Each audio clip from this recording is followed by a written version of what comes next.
रवि चौहान, इनका सवाल ऐसा है कि सब प्राणियों को जीने का अधिकार है कि नहीं। तो किसी भी तरीके से किसी प्राणी को मारकर जीने का अधिकार, इसका समर्थन कैसे हो सकता है? मुझे लगता है इसका जवाब तो बहुत अच्छे ढंग से सावरकर जी के कथन में आगे आने वाला है अगले शनिवार को। फिर भी मैं आपको यहां बात कहूंगा, नेचर में जीवस्य जीवनम, एक जीव दूसरे जीव को खाकर जीता है, ये तो फैक्ट है। मैंने शोले का एक डायलॉग बोला था, हेमा मालिनी कहती है अमिताभ बच्चन और धर्मेंद्र को, हालांकि आप इतने लोग अच्छे हो कि मैंने आपसे पैसे नहीं लेने चाहिए, लेकिन क्या करूं, ये टांगा चलाना मेरा व्यवसाय है, मेरा घर चलता है, मेरा घोड़ा उस पर चलता है। अब घोड़ा अगर अपने घास से दोस्ती करे तो कैसा होगा? यानी उसको तो घास खाना ही पड़ेगा। घोड़ा अगर घास से दोस्ती करेगा तो भूखा मरेगा। वही बात ऐसी है कि शेर अगर हिरण से दोस्ती करे, हिरण को, ससे को, बाकी प्राणियों को मारना छोड़ दे तो वो कैसे जिएगा? नेचर ने ही उसको वैसा बनाया, वैसे ही इंसान को भी नेचर ने ऐसा ही बनाया। इंसान ये दोनों क्षमताएं रखने वाला प्राणी है, मांसाहारी भी है, शाकाहारी भी है, और इसीलिए शायद इंसान सबसे ज्यादा सक्सेसफुल प्राणी रहा है। वो केवल शाकाहारी होता तो भी इतनी उसकी तादाद बढ़ना संभव नहीं थी।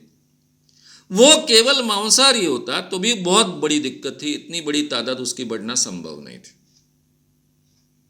वो मिक्स प्राणी है, इसीलिए इतना अच्छा विकास कर पाया है। अब ये नेचर ने बनाया हुआ प्राणी है, फिर भी इंसानियत के नाम पे हमने काफी अपने आप में सुधार किए। दूसरे इंसानों को नहीं मारना चाहिए, इसको हम मानवीयता कहते हैं। कई प्राणियों को सुरक्षा देते हैं, ये नहीं मारना चाहिए, वो नहीं मारना चाहिए, कम से कम जो प्राणी हम पर उपकार करते हैं उनको नहीं मारना चाहिए, यहां तक हम आ गए हैं। लेकिन अगर आप जैसे लोग पूरे दुनिया में हो जाए तो फिर इतनी बड़ी तादाद तो जिंदा नहीं रह सकती है। आज जो 800 करोड़ लोग पूरे दुनिया में हैं, उतने तो जिंदा नहीं रह सकते। तो आपके सामने दो पर्याय हैं,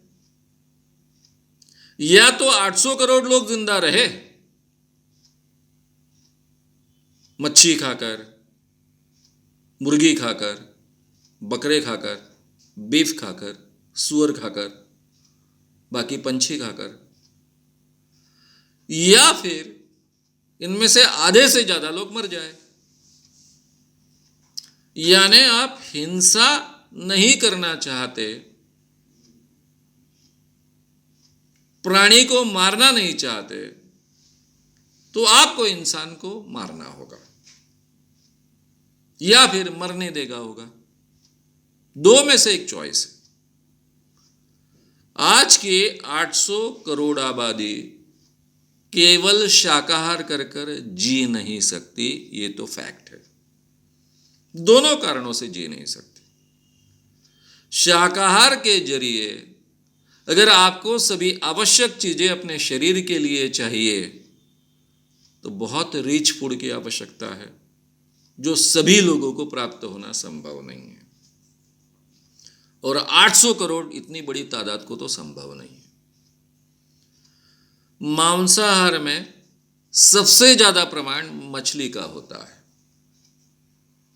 मछली 2/3 समुद्र में, पानी में, और फिर नदियों में भी जोड़ दो उसको, इतने बड़े पैमाने पे उपलब्ध होती है। इसलिए इंसान की इतनी बड़ी तादाद बढ़ पाई है। तो आपको यह तय करना होगा, प्राणियों को बचाना है कि इंसानों को बचाना है।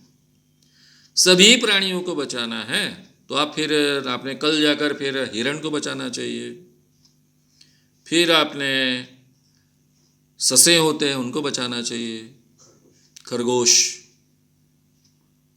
फिर बाकी भी प्राणी होते हैं जो शेर खाते हैं,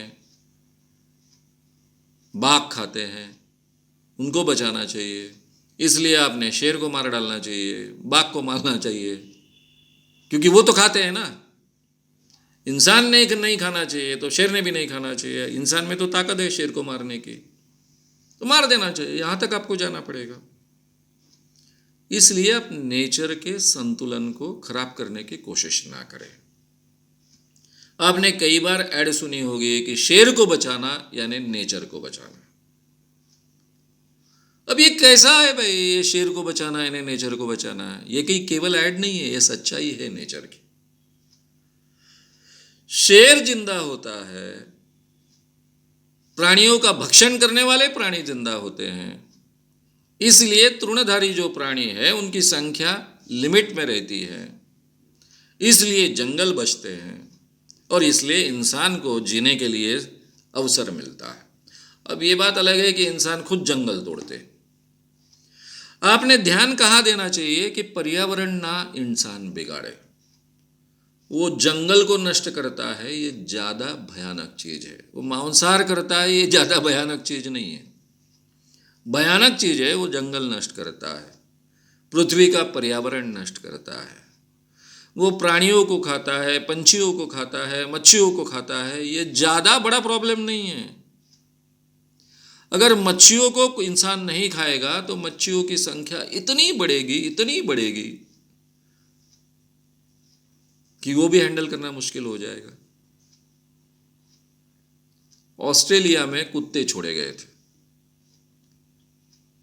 वहां पर ऑस्ट्रेलिया में कुत्ता मारने वाले कोई प्राणी थे नहीं, और कुत्तों को खाने के लिए बहुत प्राणी उपलब्ध थे। तो उनकी इतनी संख्या बढ़ गई कि सरकार को निर्णय लेकर कुत्तों को मारना पड़ा बड़े पैमाने पे। जंगली कुत्ते जो बन गए थे बाद में। तो ऐसी समस्याएं खड़ी होती है, इम्बैलेंस निर्माण होता है नेचर में। इसलिए इंसान जो प्राणी खाते हैं वो नेचर के बैलेंस का भी एक हिस्सा है। उसमें भी इंसान ने क्या किया कि जो प्राणी खाते हैं उनको पालना शुरू किया, उनकी पैदाइश करना शुरू की। नेचर के केवल भरोसे वो रहा नहीं है। अब मच्छियों की भी हम पैदाइश करते हैं, प्रॉन्स की भी हम पैदाइश करते हैं। तो उसने और भी शॉर्टकट उसमें ढूंढ लिए हैं। तो मुझे लगता है ये जो आपका आग्रह है कि प्राणियों को मारना चाहिए, नहीं मारना चाहिए, ये आग्रह नेचर का संतुलन बिगाड़ने वाला आग्रह है। ये भी आप ध्यान में रखिए। ये अवैज्ञानिक आग्रह है, ये भी आप ध्यान में रखिए।